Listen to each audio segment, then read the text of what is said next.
ជំរាបសួរបងប្អូនទាំងអស់គ្នាខ្ញុំចិនដាសូមស្វាគមន៍មកកាន់ថ្នាក់ភាសាអង់គ្លេសរបស់ខ្ញុំនៅក្នុងវីដេអូមេរៀនថ្ងៃនេះយើងនឹងសិក្សា suffix មួយគឺ er គឺជា suffix ហើយមានគូសិស្សរបស់យើងម្នាក់ដែល account របស់គាត់ឈ្មោះ frog គាត់ឆ្ងល់រឿងប្រើ er នៅក្នុងភាសាអង់គ្លេសតើយើងប្រើ er យ៉ាងម៉េចហើយ er នឹងមានន័យយ៉ាងដូចម្ដេចអូខេនៅក្នុងវីដេអូនេះខ្ញុំនឹងបង្ហាញអ្នកទាំងអស់គ្នាថាតើយើងប្រើ er យ៉ាងម៉េចហើយ er នឹងមានន័យយ៉ាងដូចម្ដេចអូខេតោះចាប់ផ្ដើមមេរៀនរបស់យើង er គឺជា suffix គឺជាក្រុមអក្សរគឺជាអក្សរដែលយើងដាក់នៅខាងក្រោយពាក្យមួយដើម្បីបង្កើតបានពាក្យថ្មីមួយទៀតអានេះគឺជា er នេះគឺជា suffix ហើយ suffix មិនមែនមានតែ er ហ្នឹងទេ suffix គឺមានច្រើនទៀតប៉ុន្តែ suffix ដែលយើងរៀននៅក្នុងវីដេអូនេះគឺយើងរៀនតែមួយទេគឺ er right ឥឡូវអ្នកនរគ្នាមើលមកពាក្យបញ្ជូននេះសិនមានពាក្យ teach lead sing dance write kill អូខេពាក្យទាំងអស់នេះគឺជាកិរិយាសព្ទ right គឺជា verb ជាកិរិយាសព្ទ verb teach បង្រៀន lead ដឹកនាំ sing ច្រៀង dance រាំ write សរសេរ kill សម្លាប់ right អញ្ចឹងពាក្យទាំងហ្នឹងគឺជាកិរិយាសព្ទហើយពាក្យទាំងអស់នេះកិរិយាសព្ទទាំងអស់នេះយើងអាចថែម er នៅខាងក្រោយវាបានគឺ verb ទាំងនេះយើងបូកជាមួយនឹង er alright កាលណាយើងបូកវាជាមួយនឹង er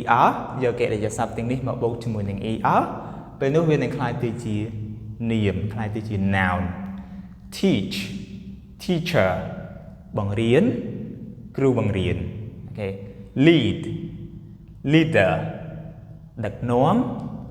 អ្នកដឹកនាំ sing singer ច្រៀងអ្នកចម្រៀង dance dancer អូខេខ្ញុំភ្លេច r អានេះវាមាន e ស្រាប់ហើយអញ្ចឹងមិនបាច់ដាក់ e មកមួយទៀតទេដាក់តែ r មកគឺបានហើយ alright dance រាំ dancer អ្នករាំ write សរសេរ writer អ្នកសរសេរគឺអ្នកនិពន្ធ alright write writer kill killer សម្លាប់អ្នកសម្លាប់ហ្នឹងគឺឃាតករអូខេអញ្ចឹង er ហ្នឹងយើងប្រើនៅខាងក្រោយកិរិយាសព្ទវាคล้ายទៅជានាមហើយវាคล้ายទៅជាអ្នកធ្វើអំពើអូខេ teach បង្រៀន teacher អ្នកបង្រៀនហ្នឹងគឺគ្រូបង្រៀន alright teach teacher lead leader sing singer dance dancer write writer kill killer right so ខាងនេះគឺការប្រើប្រាស់ er នៅខាងក្រោយកិរិយាសព្ទនៅខាងក្រោយពាក្យដែលជាកិរិយាសព្ទវាคล้ายទៅជានាម alright ហើយនាមហ្នឹងអត្ថន័យរបស់វាគឺអ្នកធ្វើអំពើអីមួយ alright អញ្ចឹងคล้ายទៅជានាមអូខេតោះយើងចប់ er បូកជាមួយនឹងកិរិយាសព្ទអូខេកិរិយាសព្ទបូកជាមួយនឹង er คล้ายទៅជានាមចូលមកខាងនេះវិញម្ដង er មកខាងនេះយើងមើលពាក្យបញ្ជូខាងនេះសិនអូខេ tall short small big hot young old ពាក្យទាំងនេះគឺជា adjective អូខេ adjective គុណនាម right ពាក្យទាំងនេះគឺជាគុណនាម tall ខ្ពស់ short ទាប small តូច big ធំ hot ក្តៅ young ក្មេង old ចាស់ right ពាក្យទាំងហ្នឹងគឺជា adjective គឺជាគុណនាម right នៅពេលដែលយើងថែម er suffix er នៅខាងក្រោយពាក្យទាំងនេះនៅខាងក្រោយគុណនាមទាំងអស់នេះ việc khai từ chia comparative adjective còn là niệm biệt thiệp